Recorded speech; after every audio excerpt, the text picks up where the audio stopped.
Hello and welcome back to the Simplifiers podcast, where we take topics in work and in life and simplify them. And friends, let's talk about that pesky little thing that sits above our shoulders that sometimes, let's just say it. It gets in the way, doesn't it?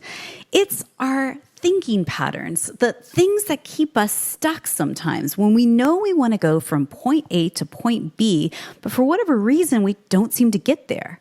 I want to simplify how to rewire your thinking patterns. And my special guest today, his name is Thomas M. Sterner. He is an author of 2 books, The Practicing Mind, Fully Engaged, and his most recent book, which is the one I want to dive into. It's called It's Just a Thought: Emotional Freedom Through Deliberate Thinking. Now, he's the CEO of the Practicing Mind Institute. Sterner works with high-performance industry groups and individuals, including athletes, to help them operate effectively in high-stress situations and experience new levels of mastery. So, I'd like to welcome to the Simplifiers podcast, Thomas Sterner. Hey, Tom. Hey, thank you. It's great to be here. Looking forward to it. Oh, man, Tom, our brains just, they get in the way sometimes, don't they? They get in the way a lot of the time. We don't really realize it, do we? No, I mean, we've made tremendous strides in the last 25 years in understanding how we think, how thoughts are formed, where they come from, and why we think the way we do, even though the things that we're thinking upset us. Mm-hmm. And so from that perspective, I think it's a really wonderful time because we are beginning to have the privilege of choice because we understand the mechanics of how we work. Mm-hmm. And so in your book, you talk about how humans are sometimes prone to being the victims of automated thinking versus, say, the master creator of our thoughts. What do you mean by that, automated thinking? Well, if you look at the way that your subconscious works, and our subconscious is basically in control, as neurologists say, 95% of the day. We think we're actually thinking, but we're not. We're just, we're running programs. And those programs have been installed into the subconscious, mostly by us, but sometimes by other people. And the way that the subconscious works is its language is feeling. So it notices and it records 24/7. So you're a part of the system and you're creating the system whether you know it or not. So you're either a victim of the system or you're the master of the system. So what happens is the subconscious watches how situations make you feel, and then it correlates the two. And then it stores that as a reaction. And that's why somebody says something to you that you got a bad hair day or something like that.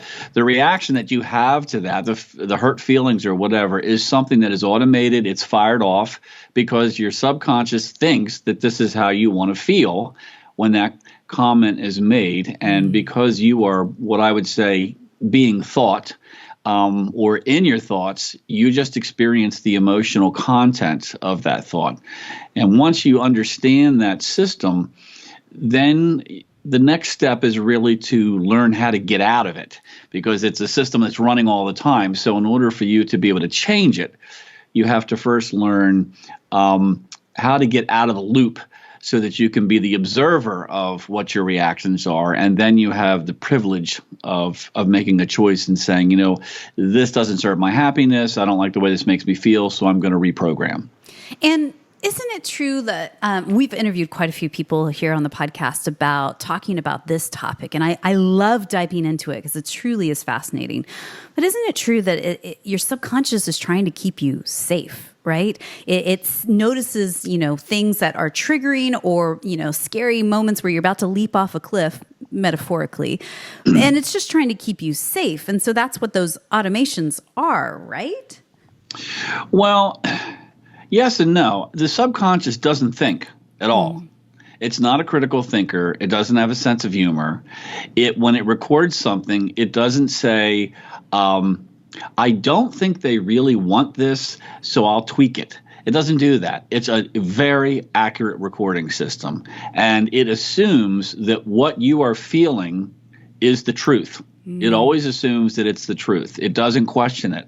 So that's where, and I should say that we need our subconscious. The subconscious is 1,000,000 times faster than the conscious mind, and that's the reason why when you touch a hot stove, you don't have to figure out all the motions involved in pulling your hand off it. The subconscious mind jumps in, takes over, and pulls your hand away in an instant. And also, the subconscious, serves us in many ways. We don't need to learn how to button our shirt every day, and all those things, because once it learns it, it's a done deal.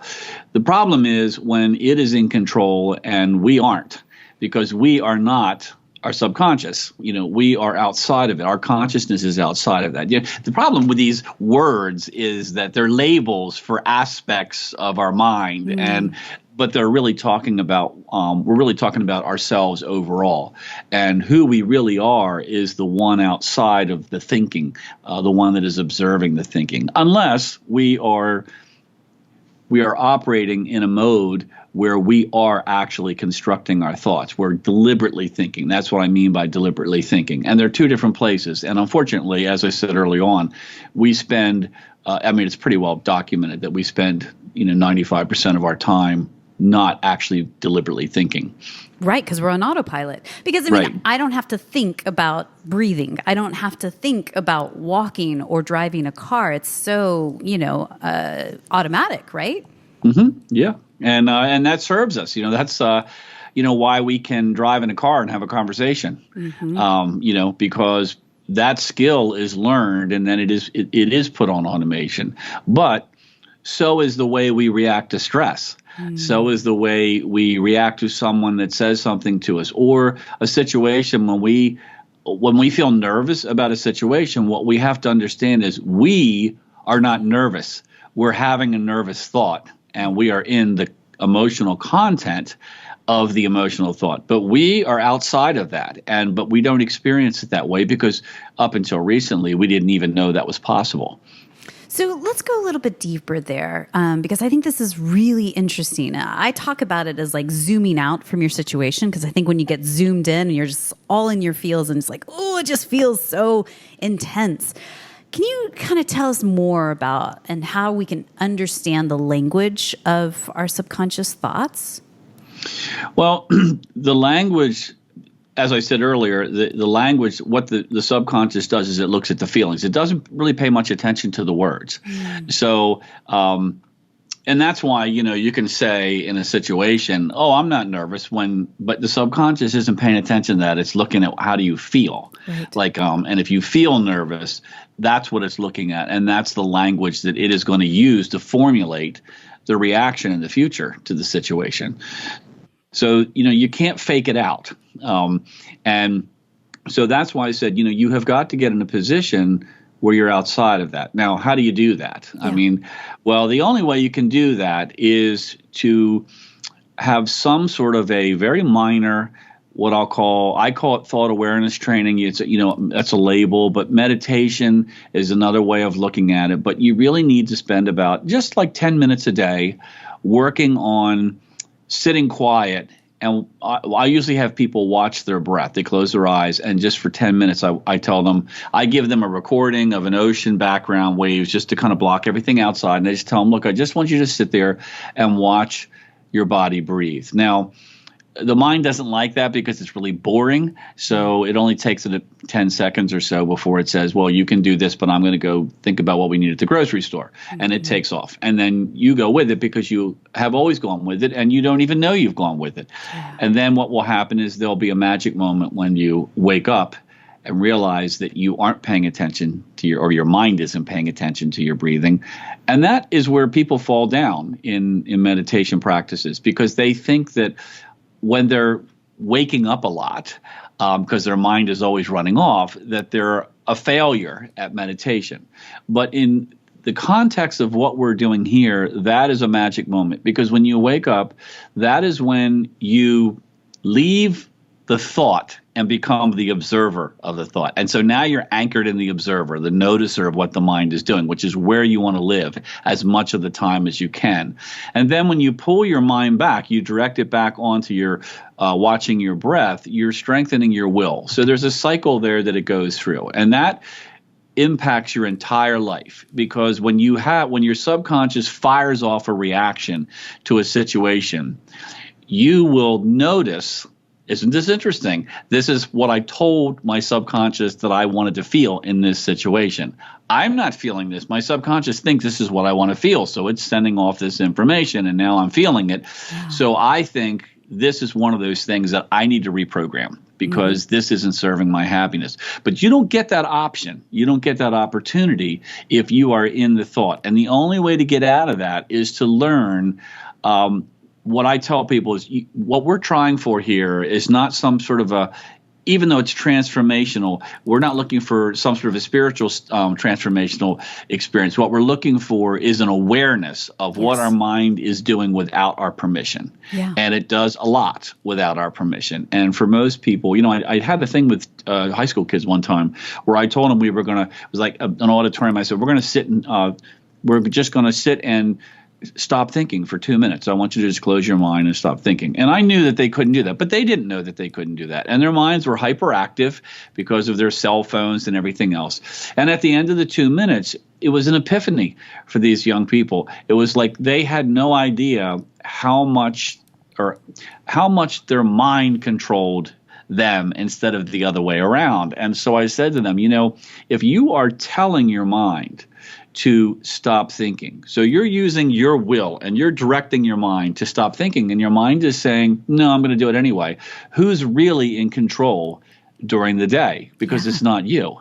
And this, like I said, this was a major moment for these kids. And many of them began to meditate, on a regular basis, which greatly impacted their academics. At least that was what their parents told me. So the thing is that, this is what we're looking for. I tell people, we just want to know what our mind is doing without our permission, so that we can redirect it and we can choose. You are the gatekeeper. You should be the gatekeeper of your thoughts. Well, it is. It's your body. It's your brain. It's your life experience, right? So you should decide what thought you're going to allow to go through and what thought you're not. And you don't have that choice if you're just in the thinking. Mm-hmm.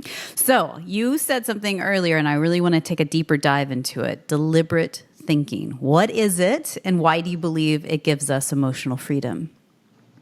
Well, deliberate thinking is, when your thought process is happening outside of your responses. So I tell people, we don't want to react. Most people react to situations. There's a big difference between a response and a reaction. A reaction is just that. It's just what happens, when somebody says something to you. And I've given this example many times. I had a CEO of a corporation who I was working with, and we were having this conversation, and he said, I don't believe this. He said, I think I am a critical thinker, and I am deliberately thinking all the time. And so to make a point, I said to him, did I tell you to talk? I don't think so. You need to sit there and just shut your mouth until I tell you to talk. Well, of course, he reacted defensively and got all upset. And I said, you see, your action was not deliberate. I said, you did not make a choice as to how you were going to handle that. I said, you let me come right in and steal your inner peace. And I said, you had no control, and you weren't even aware that you had no control. And it was he said, oh my gosh, he said, thank you for the awakening. He said, I had no idea. He said, but I understand what you're saying now. I said, so see, we don't want to live there. We want to live in a situation where, when something comes at us, we decide how much power we're going to give them. We are not going to surrender our inner peace. Deliberate thinking in your responses is the difference between thinking and between a reaction and a response. A reaction is just that. You have a reaction to a situation. There is no decision making. There's no critical thinking involved. For me, a response is where there is decision making and there is will. You have thought about the situation and you have decided that this is what I'm going to do when this situation happens. And that's why we call them first responders. We don't call them first reactors. So, so there is, and I've learned so much of this, through being a pilot, because the responses to emergency situations are drilled over and over and over again. And the reason for that is so that you remove the emotional portion of it, and you are able to handle the situation. And this is really important even though the situations that we may want to readjust our reaction and make it a response, right. They're not life-threatening. they just make us upset. So they still have validity in terms of how happy we are and whether we feel we're in control of ourselves. So, I think that the first thing we have to do is be able to get out of the thought system, that automatic firing. So what do I teach people is I want you to have a phrase that you're going to say. Like once you start your thought awareness training and you get to the point where you can notice that you're having a reaction to a situation that you don't want to have, then that reaction is habitual behavior, and it has a lot of force because you have reinforced it thousands of times in your life. So it is going to push back. It's not so easy to just overtake it. So in order to give yourself an edge, I like people to have something that they say. I call it a rescue mantra. So when something begins to happen, I want them to say something like, this is when the fun starts.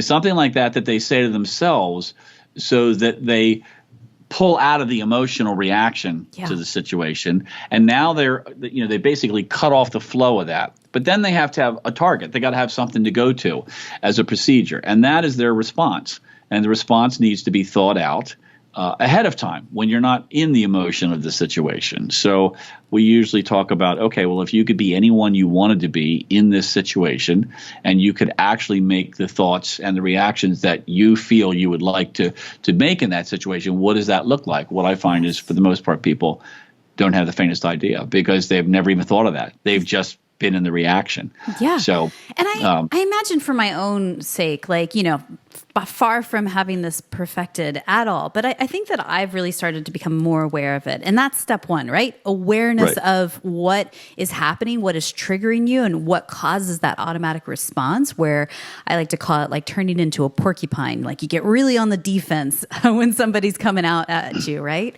But awareness is first, and then, just taking a step back and going, that's interesting. That's happening. I'm feeling this inside me when that person says that.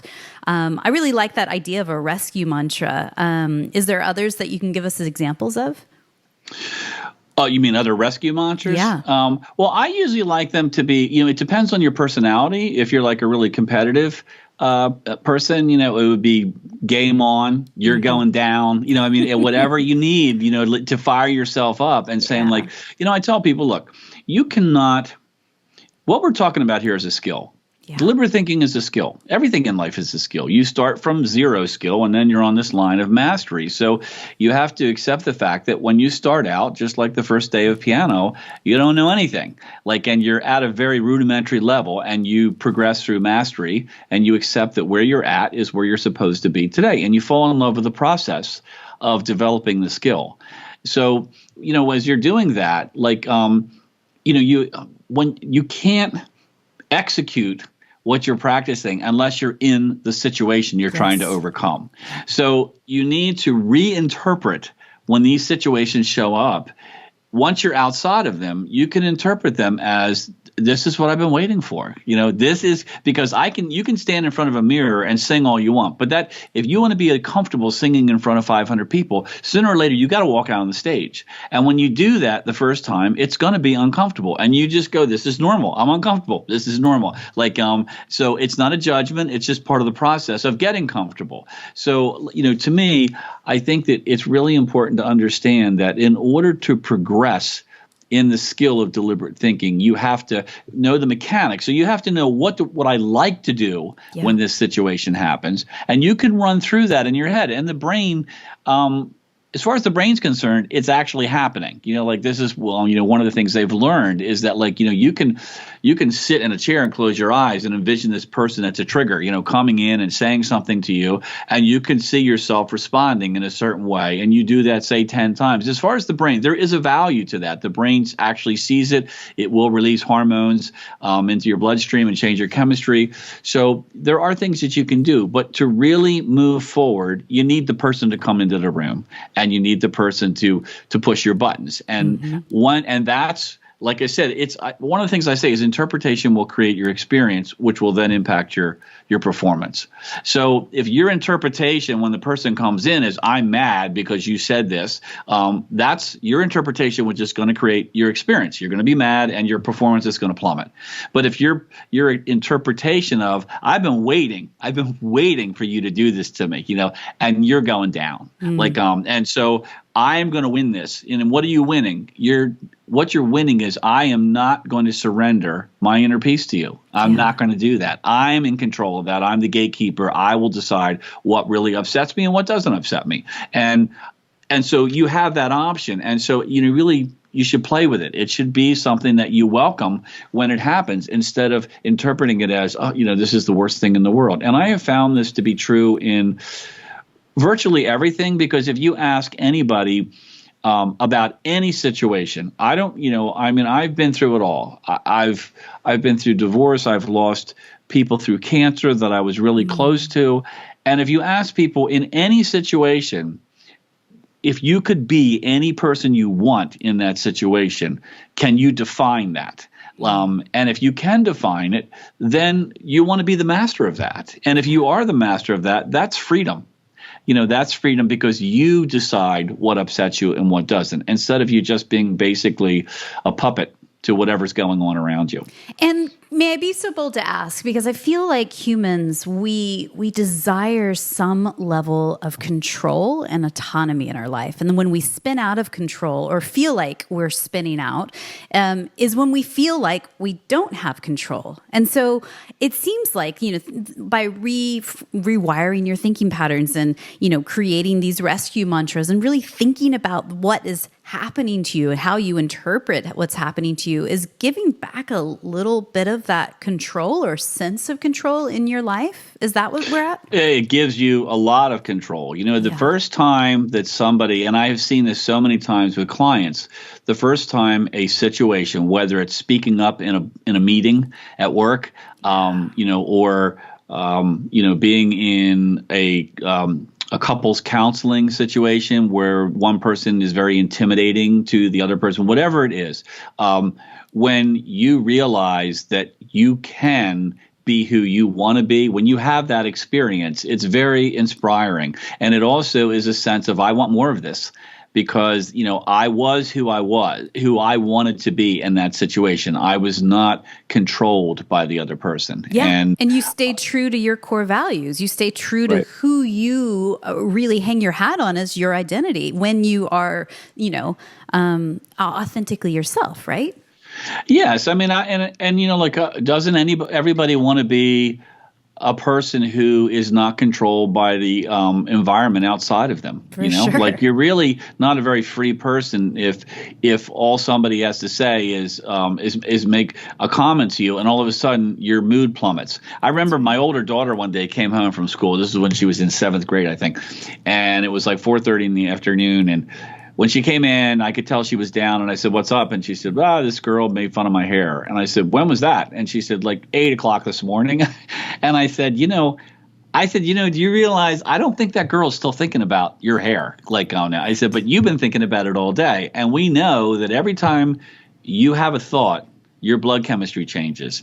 So from your body's perspective, every time you remember that comment, your body thinks it just happened. Yeah. And, and all the toxicity goes through you. And she's in control of you. She's probably home watching TV and you're still being upset by something that somebody said. That's not freedom. And how many times does that happen to us, even as adults? I mean, even today or this week, raise your hand if you're listening to us and that's happened, where you're like, man, I got sucked in again. I want to switch gears a little bit because, talking about repetition as mastery and all of that, it makes me think about a portion in your book of talking about perfectionism. And if you don't mind, I'd love to read a little bit from it. Sure. So page 58, you said this: "From my perspective, perfection is not a state that we finally reach, at least not in this lifetime. It's not a certain amount of money, a certain number of possessions, or a certain level of skill in an art form. All of these limitations in one form or another. Any place or finite number we try to get to, air quotes, is limited by nature. During my tenure as a concert piano technician, I spent quite a bit of time working with some of the best artists and musicians the world has seen. Besides musicians, I also worked extensively with dance and ballet companies from around the world. And I can tell you that none of them felt that they were as good as they could be. None of them even put effort into thinking about such a thing because they knew their art form was infinite. That was something they cherished. True perfection is the ability to expand infinitely. It must be endless in nature. What do you mean by that? Well, I think that, there is a feeling most of us, everybody has, that they are aware of more sometimes than others. And it's a feeling of being incomplete. Mm-hmm. It's always this feeling of, if you ask somebody, are you really, really happy? You don't usually get, oh, yeah, I couldn't be happier. People, there always feels like there's something missing. And we need to get there, and of course the media is aware of this, or the marketing media. That's what the engine that drives it. So it's always presenting this concept of you can't be happy with who you are and where you are right now. You have to get to over there. Yeah. When you get over there, then that feeling that you're dealing with is going to go away, but it never does go away. And my take on that is it's not supposed to go away. The reason that we have that feeling is it's really just data. Feeling is data. It's just information. And it's there to tell us that we are infinite beings. And that's the reason why we have Stradivarius violins and the Sistine Chapel and the technology that we have today. It's because we have always wanted to explore more. And perfection, to me, as a musician, when I was very involved in music, I learned that one of the things I observed about myself, and I wrote about this in The Practicing Mind, was one time when I was 19, I felt I was not very good. And now a lot of people thought I was good, but I didn't think I was good. And that was because I was seeing myself from a point of relativity. I wasn't looking at the wake behind the boat. I wasn't paying attention to what did I feel like on my first day of piano lessons? I was way past that. All I was seeing was what I couldn't do. And I was misinterpreting that as a sign that I wasn't very good. So what I did was I wrote down everything I thought I needed to be able to do to feel that I was a good musician. And I wrote it down on a page, and I thought to myself, that should take me about 5 years to get to there. So now I had this inspiring thing that I was going to dive into, and I was going to accomplish this. And when I got to there, this feeling was going to go away. And it was about a year and a half, 2 years later, I was in college, and I was in the practice room one Saturday night, and I was practicing. And I was trying to, because you're always up against your threshold. That's just the way it works. You're always trying to do what you can't do. You're not doing what you've mastered, and you don't notice what you're good at because you're good at it. So it just kind of flows effortlessly. Yeah. So what I did was I was trying to do something that I couldn't do, and I got frustrated just like I did when I was 19. But I'd forgotten about all that, and I got disgusted, and I said, I'm just quitting for tonight. And as I was putting everything away, that paper, which I totally had forgotten about, fell out of my notebook. And when I read the paper and I looked at everything on there that I thought was going to answer all of my questions, I saw that it didn't take 5 years, that I had been able to do it for some time. And it had only been it was less than 2 years since I had written it. And it was really an epiphany because my initial knee-jerk reaction was, I'm never going to feel like I'm a good musician. That was the first thing I had was this feeling is going to be with me forever. This is awful. But then that flipped very quickly. And I thought, no, this is actually great because I'm never going to get to this place where I feel like I can't get any better. And that's the blessing of perfection. True perfection is being unlimited. You have to be unlimited. Otherwise, you get to this level and then there's nowhere to go. Yeah. You're done. Okay, well, there's no reason to play the piano anymore because I can't get any better. And this is what I saw with all of these really high level artists. They never even broached that. To them, it was no, I don't want to be as good as I can be. I just want to get better. That's all I want to do is explore how good can I be. And when you do do that, it's such a sense of freedom because you stop feeling this resistance to where you are and where you think you need to be. You become moment to moment, you become immersed in the present moment, and you just become content with where you are because you realize I'm an infant being and this is where I am. So there is no place I have to get to because there is no place that I'm going to get to, which is going to make this feeling go away because I'm supposed to have it. Otherwise, I would have gotten to a certain level, the second book of John Schwam, Piano Lessons, and said, well, there's no reason to, I'm done. So to me, I think we really misinterpret that. And that's all it is. We're back to interpretation creates your experience. 1,000%. And ultimately, isn't that what we all want is, like you said at the very beginning, inner peace, deep contentment. Those are things that require us to flip the script a bit and do exactly the work that you're talking about here of rewiring your thinking patterns. You talked about especially today. I mean, I think we're under so much pressure and we're connected to the media 24/7. Yes. So we're constantly being shown why we're not happy. That is if constantly being reinforced. You can't be happy where you are because you don't have this, you don't have that. And if anybody's been to this place for vacation or whatever it is, are you still working? What's wrong with you? All this stuff is constantly going into us from our whole life, and it makes us feel like. It makes us feel like I'm not happy and I must be doing something wrong. Mm-hmm. I'm not enough. Yeah. And again, I think that the tools you lay out in your book help people say, oh, wait, hang on. I'm not going to jump on that train. I'm going to, with awareness, jump off and think deliberately in a different direction. So the last tool I want to, sprinkle in here just to entice people is something you call heart math in the book. What is it and how can it really help me when I communicate with others? Heart math is a fascinating science. They're about 3.5 decades into the research. And what they have found is there is the Heart Math Institute, which people can look up.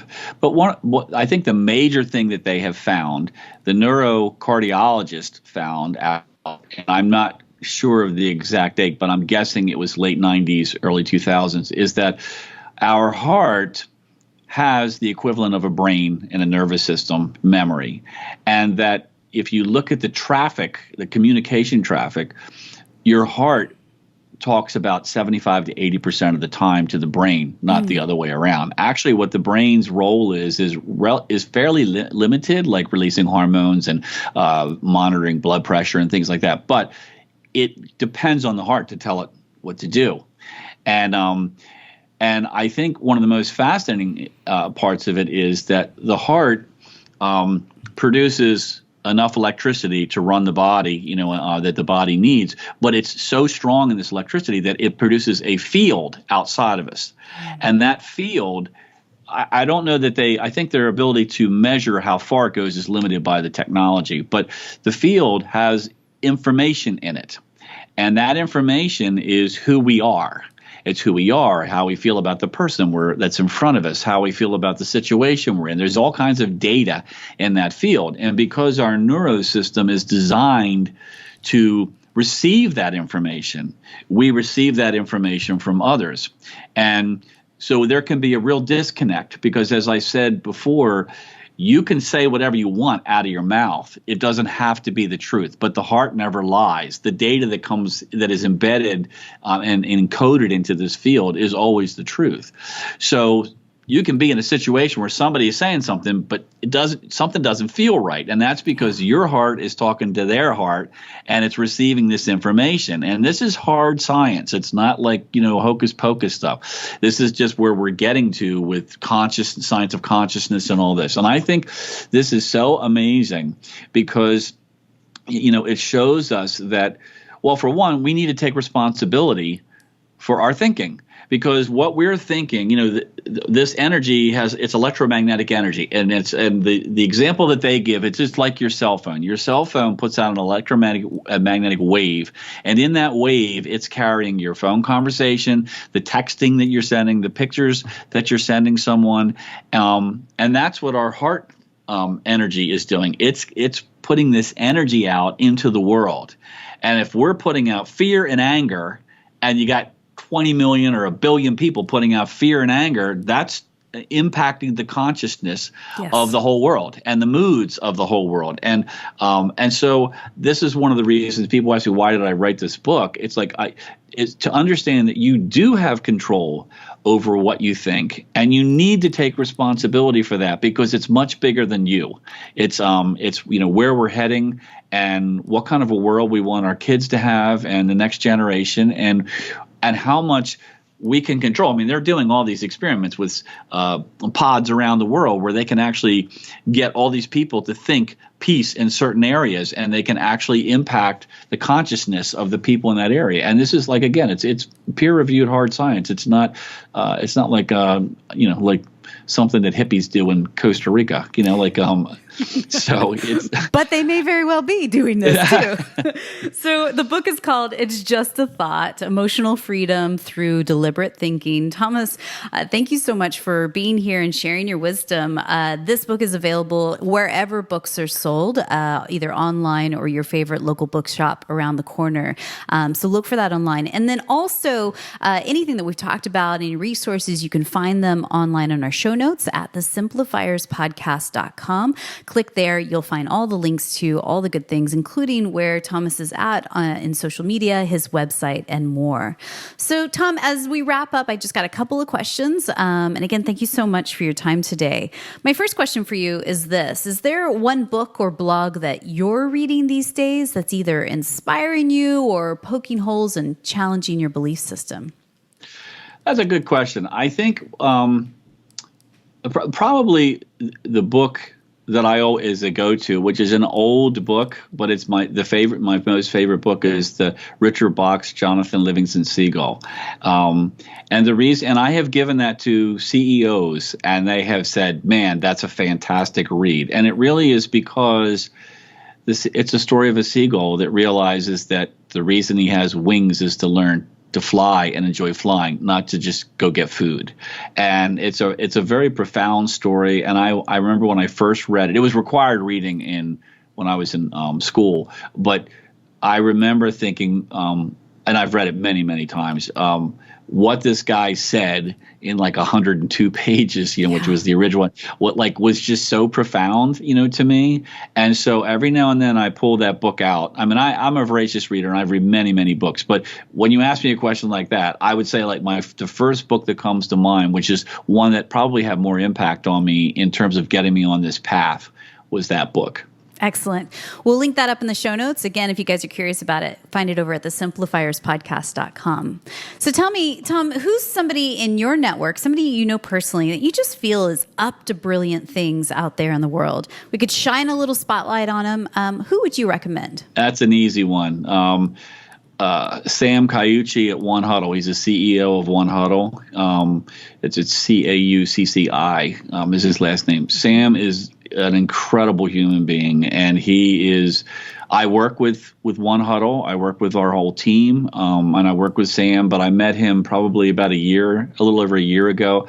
But he has created this gaming system for teaching for bringing employees on board. But this man is such he's such a person for the people. I mean, he has helped. He's trying to get a bill through that they wrote. It's all about taking care of your employees, inspiring your employees. And when I worked with him, when I first met him, and he brought me into his company, and he asked me to work with everybody there. And this is so typical of him. I said, what do you want me to accomplish? And he said, make them happy. He said, that's what I want you to do. He said, I don't care if you're talking about work or you're talking about home life. He said, you give me happy employees, they'll perform for me. And this is who this guy is. And everybody that works for him absolutely loves him. This is the future of what we need in the world. Is we need more Sams, and like I said, I just can't say enough about him. The guy's incredible. Love it. We'll link Sam up in the show notes as well. People are curious about him and the work that they do over at One Huddle. You'll find it in the show notes. I believe gratitude and simplicity go hand in hand. Tell me, what are you grateful for today? I'm grateful for the awakenings that I have had. Like I am constantly researching, and when I look at what I have learned about my mind, my thoughts, I'm an avid meditator and have been for 4.5 decades. But what I am able to, the way that I experience my life, I mean, I had some guy go, I want to know what it feels like to go through your day like you. And I said, I'll tell you that as soon as you describe the color blue.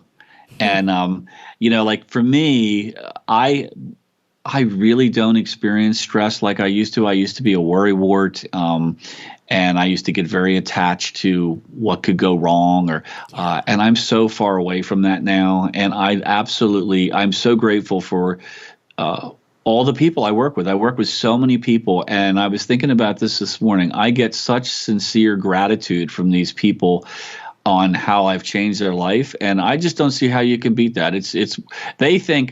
They think I'm helping them, but they give me so much that I really can't describe. I love that. So, Tom, my final question for you is this. Someone somewhere is listening to you and I right now, and she's feeling a little bit like a porcupine. Somebody did say something that set her way off this morning. Her defense mechanism is kicking into gear. Her blood pressure is rising, and she is feeling stress, anxiety, all of it, and having a hard time letting it go. What's one thing you could whisper into her ear right now just to encourage her? You are not your thoughts. You have thoughts, some of which you create, but most of which happen to you. And this is happening to you. It isn't who you are. Tom, thank you so much for your time today. Thank you.